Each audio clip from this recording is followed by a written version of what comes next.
हजरत ख्वाजा गरीब नवाज वली क्या वली गर हैं, निगाह डाल दे दिल की दुनिया बदल जाए, मकाम इतना बुलंद है, इसके बावजूद भी वो हनफी हैं। क्या है? यानी इमाम आजम के मुकल्लिद हैं।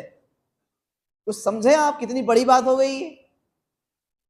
गरीब नवाज सरकार वली क्या वली गर हैं, निगाह डाल। उनके गुलामों का हाल तो ये था, निजामुद्दीन औलिया साबिर कलियरी गुलाम है ना, उनके खुलफा में से है ना, कुतुबुद्दीन बख्तियार काकी, बाबा फरीद अलैहिर्रहमा। बताओ वो इतने अजीम होते हुए भी इमाम आजम की पैरवी करते हैं, तो हम और आप किस लाइन में हैं शुमार कर लीजिए आप। मुझे हैरत इस जमाने में इसलिए होती है कि वो लोग जो अभी से सही तरीके से कुरान और सुन्नत के किताबों का नाम, जो हदीस की किताबें हैं और फिक़ह की किताबें हैं, उनका नाम भी नहीं पढ़ सकते हैं, वो बड़ों के खिलाफ जबान खोलते हैं, जिनकी बारगाह के बड़े बड़े एहतराम करते हैं। तो आप इसी से अंदाजा लगाइए मखदूम अशरफ जहांगीर की छवि कितनी बड़ी हस्ती है, वारिस पाक कितना आला मकाम है। गौर कीजिए ना, सोचिए ना, सरकारे बासा कितनी बड़ी हस्ती है। अलाउद्दीन साबिर कलियरी, अलाउल हक पंडवी, कितने बड़े बड़े लोग हैं। ये सब के सब क्या हैं? मुकल्लिद हैं, मुज्तहिद की पैरवी करते हैं। अरे इमाम बुखारी जिन्होंने बुखारी लिखी है ना, बुखारी जिन्होंने लिखी है ना, तकरीबन 5 से 6 लाख उनको हदीसें याद थी।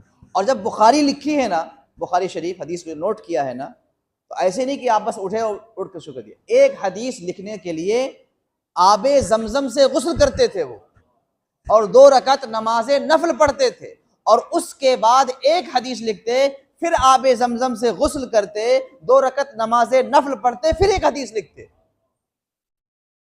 इतनी मशक्कतों मेहनत के बाद तकरीबन 16 साल में तैयार हुई। इतना बड़ा आलिम, इतनी बड़ी शख्सियत का मालिक भी तकलीद करता है। क्या कर रहा है? इमाम शाफई के मुकल्लिद हैं वो। तो मैं सोचता हूं, हैरत होती है कि इस जमाने में जिनकी हालत यह है कि चंद सूरतें भी याद नहीं है, वो इतने बड़े लोगों के खिलाफ कैसे बोल लेते हैं।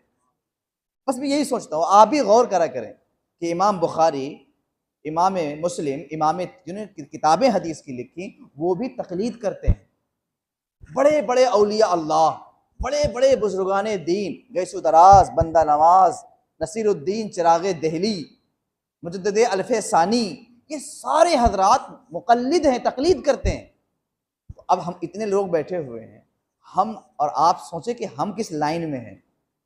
हम तो गुलामों के लिस्ट में भी आ जाए ना, तो मुकद्दर का सितारा चमक जाएगा।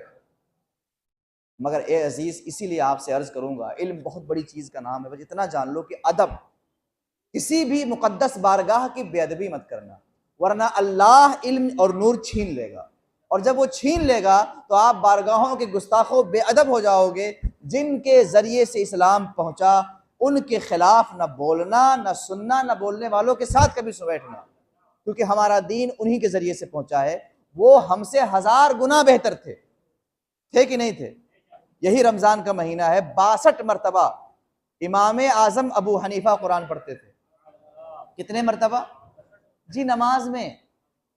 किसमें? पढ़ के दिखा दीजिए कोई।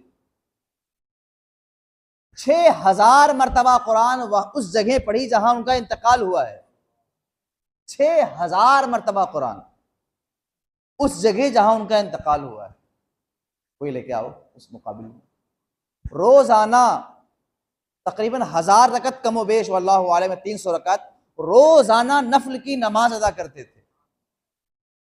जिंदगी का तो यह हाल रहा कि एक पड़ोसी था आपका जो गैर मुस्लिम था, उसने देखा कि रात में जब ये अपने नमाज के लिए खड़े होते हैं तो ऐसा लगता है कि इंसान नहीं, कोई पिलर खड़ा हुआ है।